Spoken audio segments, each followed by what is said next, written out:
Bonjour à tous, c'est Romain Dobry de la salle des marchés de Bourse Direct pour notre brief du lundi et puis l'analyse graphique. Et bien donc des indices qui forment pas en Europe et notamment sur le CAC 40 de nouveaux records, 7556 points et demi sur le futur CAC 40 ce matin. Nouveau plus haut, et on va le voir des niveaux techniques et un marché qui reste très propre graphiquement, avec du soutien du côté des marchés dérivés toujours, que ce soit sur les indices américains ou les indices européens. Le CAC 40, c'est 8% de hausse de la position ouverte depuis la dernière échéance du mois de mars. Et c'est une semaine importante effectivement de ce côté-là. Alors on a toujours de la couverture dans les portefeuilles, que ce soit en Europe ou aux États-Unis. Sur le CAC 40, le niveau de couverture a été rehaussé au cours des 2 derniers jours de la semaine. Et c'est effectivement une semaine importante puisque vendredi aura lieu l'échéance des marchés dérivés du mois d'avril. Alors c'est une échéance mensuelle classique, ce sera une échéance de 3 sorcières. Il n'y a pas c'est pas une échéance majeure, reste que ça peut entraîner ou accentuer des mouvements selon le sens. On a donc du côté des rendez-vous à surveiller dans la semaine, donc mardi le PIB et la production industrielle en Chine, le ZIU en Allemagne. Du côté des publications, c'est Forestia qui sera à l'honneur à Paris, Bank of America, Goldman Sachs, Johnson & Johnson, Netflix sur les marchés américains. Mercredi, on aura l'inflation en Europe, le livre belge de la Fed. C'est le livre préparatoire que reçoivent en tout cas les membres de la Fed 15 jours avant la prochaine réunion de la Fed qui se tiendra donc par définition 15 jours après mercredi. Et puis on a L'Oréal qui publiera mercredi aussi, et Morgan Stanley, Tesla et ASML du côté des marchés américains. Jeudi, Essilor, Publicis et Renault à Paris. Vendredi, ce seront les PMI flash qui vont être publiés en Europe et aux États-Unis, donc indice des directeurs d'achat, considéré donc comme avancé sur la santé de l'économie, toujours important à surveiller. Et puis on clôturera la semaine avec les publications de Procter & Gamble aux États-Unis. Donc une semaine de publications qui va monter en intensité. Une semaine d'échéance aussi, donc des éléments importants à surveiller. Graphiquement, on va aller voir tout de suite ce que ça donne sur le S&P. Vous allez voir qu'il est un peu en retard par rapport à l'indice parisien. On vous a ici le graphique du S&P en mensuel.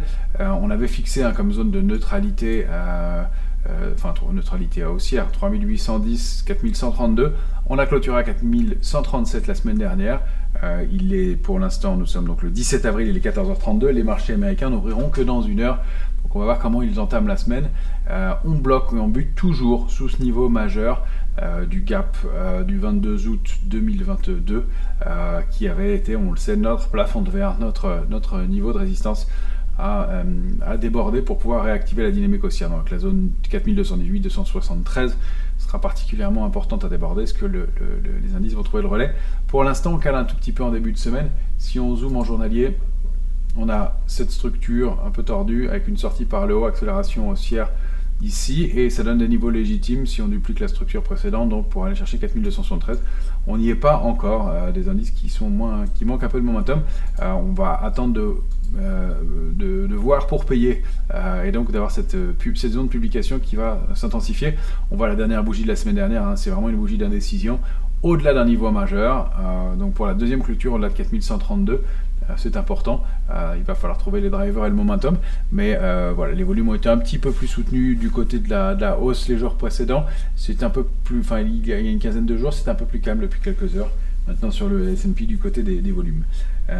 Si on va regarder le Nasdaq 100, eh bien il est un peu plus fort. On n'a pas des volumes extraordinaires non plus, il faut dire qui est. On consolide toujours sous des niveaux importants. Lui, il a comblé ou quasiment le gap. C'était au plus haut 204 et je crois qu'on avait vu 210 le pied du gap. Ouais, 210, 13 210, donc à 6 points près. On n'a pas réussi à le combler encore. On reste quand même en dessous et au-delà du niveau de 12 865. Ça reste relativement solide. Voilà les niveaux à surveiller. On a cet intermédiaire à 12 948. Alors il y en a d'autres. J'essaie d'alléger les graphiques parce que entre le day trading et l'aspect mensuel, hebdomadaire, ça donne beaucoup de niveaux à surveiller. Voilà, 13 152 peut être important aussi. Et puis cette zone de résistance au-delà de 13 166.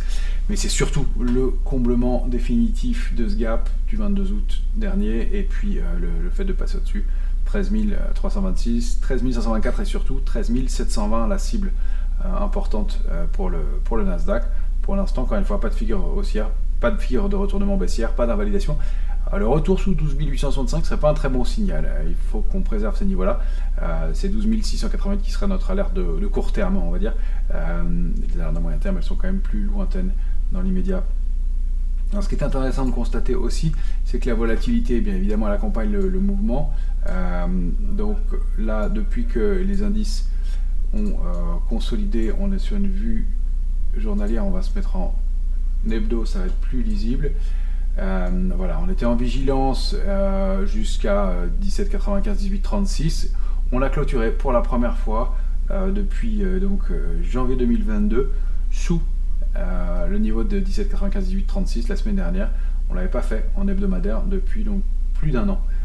C'est à noter. On voit qu'il n'y a pas de complaisance encore. Le marché, la volatilité pourrait continuer à diminuer. Et puis encore une fois, le niveau de couverture reste assez dense. Même si la volatilité sur le CAC passe à 13 et quelques sur le mois de juin, elle est à 15 encore sur le mois d'avril, donc jusqu'à vendredi. Il n'y a pas de complaisance. Et non plus, on le voit sur les indices américains, mais surtout en zone d'optimisme qui laisse à penser que le consensus change un peu. On l'entend d'ailleurs dans les discours ces derniers temps. Un discours un peu plus optimiste sur les marchés. On n'est pas encore dans des zones de complaisance où le risque est majeur. Ça ne veut pas dire qu'on ne puisse pas se retourner à la baisse, bien entendu. C'est toujours la même mécanique, mais ça veut dire que les opérateurs sont moins euphoriques. On n'est pas encore dans cette zone en dessous de 15,40 où tout le monde pense que tout va bien, etc. Et comme donc traditionnellement, le marché monte et le niveau de couverture baisse en fonction et en rythme. Alors si on va regarder l'Eurostoxx 50 en hebdomadaire, pas mal de niveaux, je vais zoomer un peu, mais il faut dire que la période récente a été moins volatile, donc les cotations sont resserrées. Voilà les niveaux techniques qu'on va regarder. On va me le regarder voilà. Le gros trading range, c'était 4179. Le suivant, c'est 4325. Cette zone de range, eh bien, on l'a débordé par le haut, on accélère et on bute sur une médiane 4400. On a encore les moyens d'aller chercher 4474, 4457, 4474. Ça, en hebdomadaire, si on zoome en journalier, j'ai réajusté les niveaux précisément hier. C'est 4392 la résistance. On a buté dessus ce matin très nettement. On revient chercher 4370. Ça peut être un point d'entrée en intraday pour retourner chercher le haut du range. Il va falloir se réinstaller au-dessus de ce niveau-là en clôture et surtout déborder 4400 pour pouvoir accélérer en direction de 4457 points. L'alerte intraday, on l'a fixé un peu plus loin, c'est 4325. On pourrait la remonter ici, mais il y a de la marge. Les niveaux de retournement, ils sont vraiment lointains maintenant. Je crois que j'ai fixé le niveau de retournement de moyen terme au moins sous 4179 et même 4099 serait encore supportable. Reste que pour l'instant, l'heure est à la prudence au début d'une semaine qui va être de plus en plus intense et d'une période de publication des entreprises qui va être de plus en plus intense. Voilà, en tout cas 4474. Et puis on a, si on veut dézoomer en trimestriel, on le voit ici, des niveaux qu'on n'avait pas touchés. Alors on bute sur des niveaux testés en 2021 et puis des niveaux qu'on n'avait pas atteints, 4505, qu'on n'a pas atteint depuis les 2007 et qui avaient été des niveaux de rupture dans les années 2000. Donc ce sont des niveaux qu'on n'a pas vu depuis très longtemps sur l'Eurostoxx. Voilà, donc pas d'invalidation, mais il est normal qu'on ait besoin de drivers d'élan. Donc est-ce que ce sont les publications trimestrielles des entreprises qui vont nous permettre de les déborder ou pas? On va le savoir dans les jours qui viennent. En attendant, des marchés qui sont relativement prudents en ce début de semaine, encore une fois après des records historiques. Alors sur le CAC 40 cash, on va regarder l'indice parisien en mensuel. Aussi c'est intéressant, on a débordé le niveau de résistance majeure 7385. Donc on avait ce range 6830, 7385. Il a très bien fonctionné, on avait évolué à l'intérieur, on s'est réappuyé dessus, un tout petit peu enfoncé, mais cet oblique et ce niveau-là avant de réaccélérer à la hausse. on en sort par le haut avec des volumes en hausse sur le CAC 40. C'est un peu plus solide que sur les autres indices, même si on n'est pas dans des volumes extraordinaires encore, mais il y a du soutien du côté des marchés dérivés. Donc voilà, première résistance intermédiaire 7710 et la cible légitime, c'est la duplication de ce range-là par le haut, et donc ça nous permet de viser des niveaux de 7940 points, pourquoi pas, alors peut-être pas immédiatement, mais on n'en est plus très loin, donc on est à quelques encablures des 8000 points, encore 5-6%, 8000 points ce serait, par rapport au cours actuel, ce serait 6,5%, donc il n'y a rien d'impossible, voilà, en tout cas le marché pourrait peut-être buter un tout petit peu en dessous, on verra. Voilà la cible en tout cas légitime donnée à moyen terme. Alors si on va zoomer, là aussi des niveaux réajustés en 14 heures sur le futur CAC 40, là on a un canal haussier de court terme qui a très bien fonctionné depuis plusieurs heures, testé ici et là, sur lequel on s'était appuyé avant, qui a bien été identifié, et on a buté dessus précisément ce matin en formant le plus haut à 556,5, 7556,5. On s'articule autour de 7519. Notre alerte intraday, elle est sous 7403. C'est le plafond de verre qu'on n'avait pas réussi à déborder ici, là, et non plus début avril, et qu'on a fini par bien s'adjuger et dépasser donc, depuis le 10 avril.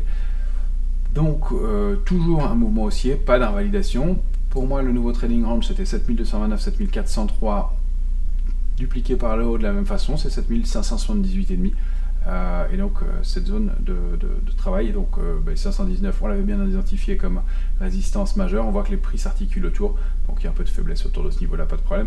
473 serait un bon niveau d'entrée toujours pour aller chercher cette cible. Et puis si on va chercher des extensions, peut-être c'est 7639 à court terme. L'alerte de court terme, elle est remontée à 7229,5. Et puis celle de moyen terme, vous voyez qu'elle est plus basse, en dessous de 7048 dans la zone 6996, 7048. Pas d'alerte de moyen terme avant, donc on est dans un marché haussier fort pour l'instant. Je voulais vous montrer aussi l'indice CRB qu'on a évoqué plusieurs fois. C'était un bon point d'entrée qu'on avait évoqué ensemble au cours des émissions précédentes. Voilà, là, ça se dément pas, le pétrole s'est retendu un peu, je ne parle pas des métaux précieux qu'on évoque souvent ensemble. On a accéléré, donc ce biseau. Il y avait l'ancien canal, je laisse, ça fait deux figures un peu en parallèle, mais je pense que le marché s'en souviendra sur les niveaux qui ont été travaillés, on le voit bien ici. Donc il va falloir des drivers pour les déborder, mais effectivement ce niveau de 21,62 sur le CRB était important. On a un gap haussier hebdomadaire qui a été comblé ce matin parfaitement, donc voilà, important, et un actif qui est solide pour l'instant et qui offre un bon edge aussi contre des risques, pourquoi pas pendant cette période de publication. Et puis on est peut-être en train de former un harami, on va voir quel type de structure, et en tout cas une sortie de biseau en mensuel sur le CRB, donc peut-être un peu d'intérêt à court terme. On le voit sur le Brent, de la même façon en mensuel, très forte réaction sur le bas du canal et même avant, alors on peut peut-être le réajuster, mais il avait été bien travaillé avec cette clôture, cette mèche basse aussi. Alors en réajustant, on peut tirer toujours les graphiques à soi, mais pour moi on l'a pas touché vraiment, et il y a une réaction haussière assez marquée. On bute contre 87,50, mais on a identifié sur le Brent plusieurs choses, non seulement des volumes en très nette hausse depuis le 10 avril, et des divergences haussières sur les indicateurs graphiques, et puis aussi important, la lecture de la position ouverte sur le... Est-ce que je l'ai encore à l'écran pour vous le montrer? Je suis pas sûr. La lecture de la position ouverte, non, je l'ai plus là, peu importe. La position ouverte spéculative qui est déclarée donc sur le Brent est en hausse nette depuis 3 ou 4 semaines, alors qu'elle baissait régulièrement mécaniquement. Elle était sous une tendance baissière depuis mars 2021. Ça fait plus de 2 ans que la position nette spéculative baissait sur le pétrole. Elle remonte, donc c'est un mouvement à prendre en considération, et le niveau de 87,50 débordé pourrait entraîner une accélération haussière. Alors peut-être pas énorme, mais pourquoi pas retoucher les 95,50 dans un premier temps et les 105 ensuite. Je vois pas un mouvement haussier très fort sur le pétrole, mais une accélération de 15-20% qui pourrait être à exploiter et pourquoi pas exploiter des réactions positives sur les valeurs pétrolières qui en bénéficient depuis quelques semaines. On l'avait évoqué aussi ensemble, des points d'entrée qui pouvaient être intéressants sur des valeurs qui avaient été fortes en 2022 et qui donc eh bien, retrouvent peut-être de l'intérêt à nouveau après avoir pas mal consolidé. Voilà pour la parenthèse pétrole. Si on regarde l'or et l'argent, comme toujours, des actifs qui nous intéressent, voilà, on a été proche de la cible à 2040 à 2070 pardon, sur l'once d'or, une accumulation toujours en partie haute, toujours forte. On a un petit mouvement en fin de semaine derrière qu'on va surveiller sur l'or avec cette avancée bloquée, ce sommet en pince peut-être. Et puis une baisse qui s'est faite avec un volume un petit peu supérieur au jour précédent. Donc à voir, peut-être un peu d'essoufflement. Il y a peut-être un petit biseau qui se met en place avec un retracement pour retourner peut-être sur des niveaux de 1953 $ l'once. Il va falloir trouver aussi des drivers pour aller déborder éventuellement ces 2070. Ça reste haussier, mais ça peut être un signal pour alléger un petit peu des positions spéculatives. À moyen long terme, on reste positif sur ces actifs-là. Et on va le voir aussi sur l'argent. Si on veut le travailler, voilà, pareil, hein, même configuration en journalier, peut-être ce sommet en pince, avec un volume qui a été aussi plus important à la baisse. On peut presque, non, y voir, il n'y a pas d'avalement baissier, mais en tout cas sommet en pince, une réaction au-delà de 25,32 toujours, mais encore une fois, petit spéculatif, c'est peut-être le moment d'alléger un peu, et on le rappelle, hein, il y a peut-être un mouvement important qui s'est mis en place sur l'argent. Là je vais dézoomer en hebdomadaire. On a ce canal baissier actif depuis donc février 2021 qui a été testé plusieurs fois, et ici et encore là, qui a été débordé franchement par le haut. Pourquoi pas un petit throwback, donc un retour sur la borne haute du canal baissier pour repartir ensuite à la hausse. C'est possible, donc peut-être un retracement qui serait assez légitime après un rebond qui a été tonitruant depuis quelques semaines sur l'argent. On a formé un point bas à 19,83, support majeur début mars, le 6 mars, et on a rebondi de 31%. Il n'y a rien d'anormal à revenir tester une zone située aux alentours de 24, 24,04, 24,04, 24,40 qui sont des niveaux intéressants. Voilà ce qu'on peut en dire pour les actifs pour cette semaine. Un calendrier encore dense. C'est vraiment la saison des publications qui va déterminer ce qu'il en est. Comme toujours, merci de vos likes, de vos retweets, de vous abonner. Pensez à vous abonner à la chaîne Bourse Direct YouTube et à nos comptes Twitter respectifs. Et puis on se retrouve tout au long de la semaine sur les différents médias. Et puis bien sûr jeudi soir pour le brief hebdomadaire du jeudi. Excellente semaine à toutes et à tous.